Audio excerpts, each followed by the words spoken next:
1947.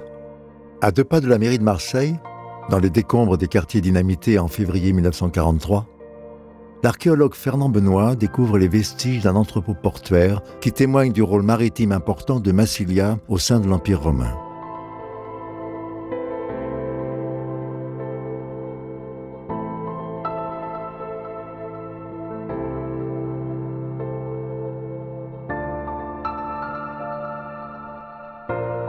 Cette découverte est d'abord protégée par un classement au titre des monuments historiques en 1959, puis présentée au public en 1963 dans le musée des docks romains de Marseille.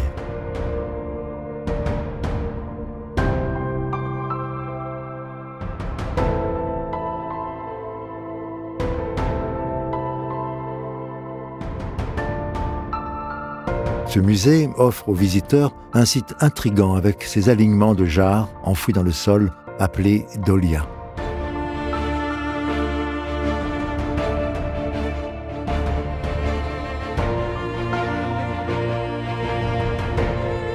Nous sommes ici au cœur d'une des rares infrastructures portuaires de ce type encore visibles et dont on ne trouve d'équivalent que dans de grands ports antiques comme Rome ou Narbonne.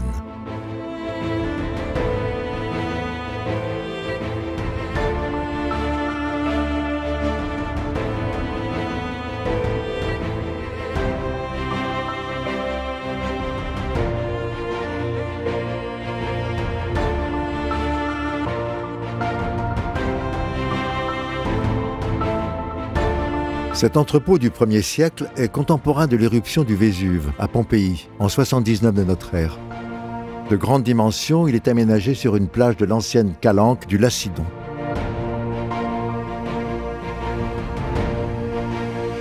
Plusieurs entrepôts de stockage ont été découverts à Marseille.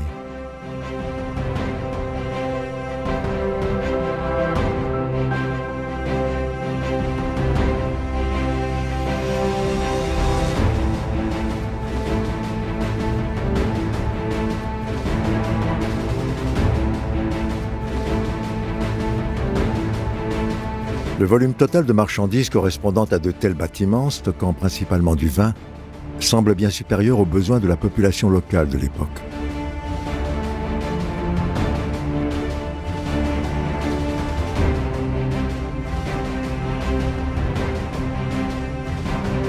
Ces jarres de très grande taille sont fragiles et devaient impliquer des trésors de savoir-faire et de technicité pour leur production, leur manutention et leur installation.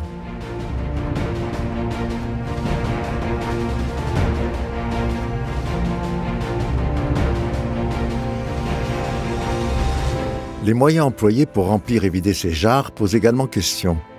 L'archéologie et les textes anciens comme ceux de l'architecte Vitruve attestent d'une science hydraulique avancée dans l'Antiquité. Vis d'Archimède, pompes perfectionnées, sont attestées et largement utilisées à l'époque.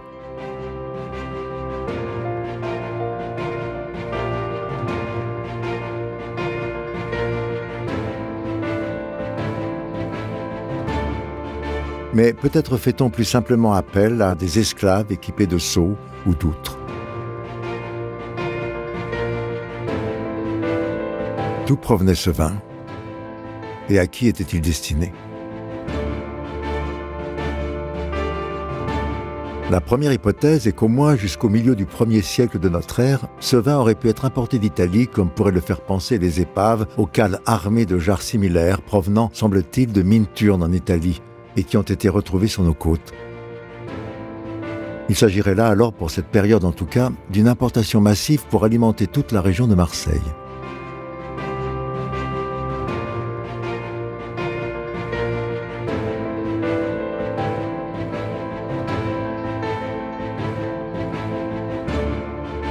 L'autre hypothèse est que ce vin aurait été produit à Marseille et dans ses environs puis exporté.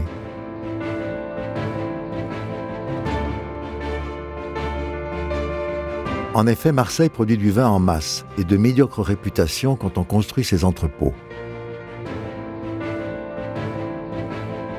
Or, l'Empire romain est alors en pleine expansion et il lui faut alimenter ses armées basées sur ces immenses frontières. Ces entrepôts auraient donc pu servir à stocker du vin pressé ou transvasé dans les amphores à Marseille pour ravitailler les légions impériales via le Rhône et la Saône. Les auteurs antiques signalent la présence d'un canal contournant l'embouchure du Rhône pour une navigation plus aisée jusqu'au port d'Arles.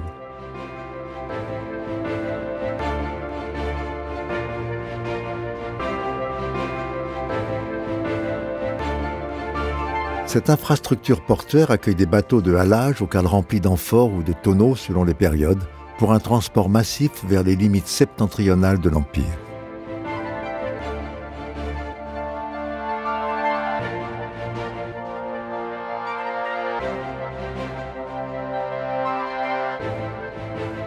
Les questions ne manquent donc pas autour de ces entrepôts et font encore l'objet d'études et de débats au sein de la communauté scientifique. Ayant fonctionné pendant 200 ans, ils ont dans tous les cas joué un rôle majeur dans l'histoire maritime antique de Marseille, qui produit son vin et ses amphores sur place depuis le VIe siècle avant notre ère.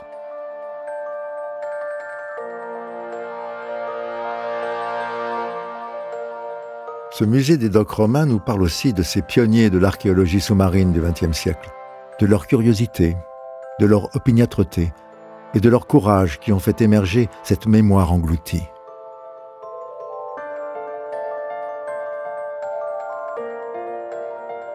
Les objets qu'ils ont trouvés et qui sont exposés tout autour de ces jarres illustrent une autre facette de cette histoire. Instantanés tragiques, rappelant les dangers de la mer, ils proviennent d'une vingtaine d'épaves découvertes dans la rade de Marseille et nous dévoilent tous les détails du travail et de la vie quotidienne de ces navigateurs et marchands qui ont fait rayonner le port de Marseille durant toute l'Antiquité.